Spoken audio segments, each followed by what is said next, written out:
I got to first grade, and after the endless summer of waiting to get to first grade, and had the teacher I wanted. She was very pretty, and I walked into the classroom, and before I even opened my mouth, she said, "Yes, Tommy, we do learn how to read this year." And I said, "When?" And she said, "Friday." And of course, we had these awful Dick and Jane books. Oh, they were so awful.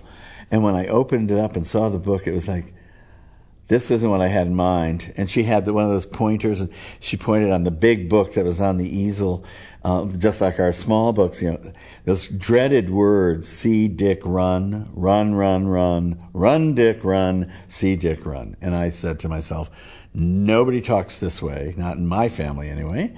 And I had more in mind, deep in the woods, there was a little cottage that the cobbler lived in, something interesting. So I took the book home. I was always putting things under my sweater, this flat, little square, because the other situation was, in our town, you couldn't get your library card until your teacher had signed a little blue card that said you could read. Then you could get a library card at the public library. So I just felt that the world was against me. There was some fate was happening here, and there was a plot to keep me from learning how to read. And I asked my mother years later, "Why didn't you teach me at home?" She said, "We were brainwashed. We were afraid to teach you because we were afraid we'd teach you the wrong way." Of course, there is no wrong way to learn how to read. But so I walked in the door and I had the book, and my mother said, "What are you doing with your school book?" I said, "Miss Canary told me that." And she said, "No, Miss Canary did not tell you could take the book home." I thought, how do mothers know all this stuff?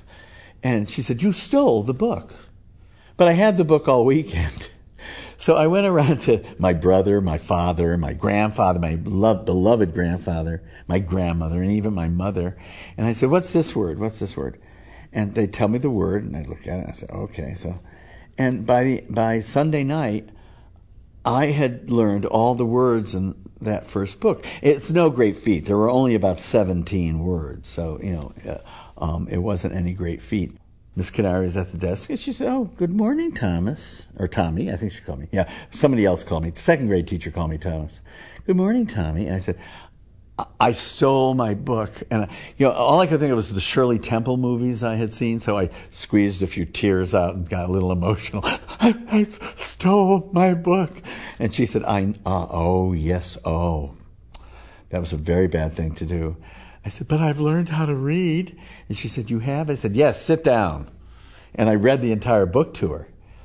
And she was so great. She said, "Oh, you did? You learned how to read the whole book? Well, I'm going to sign your library card." And it was like the Holy Grail. She had given me and I found out years later that my mother called her and said, "He stole the." She said, "I know. I saw him going out the room with the book under his sweater."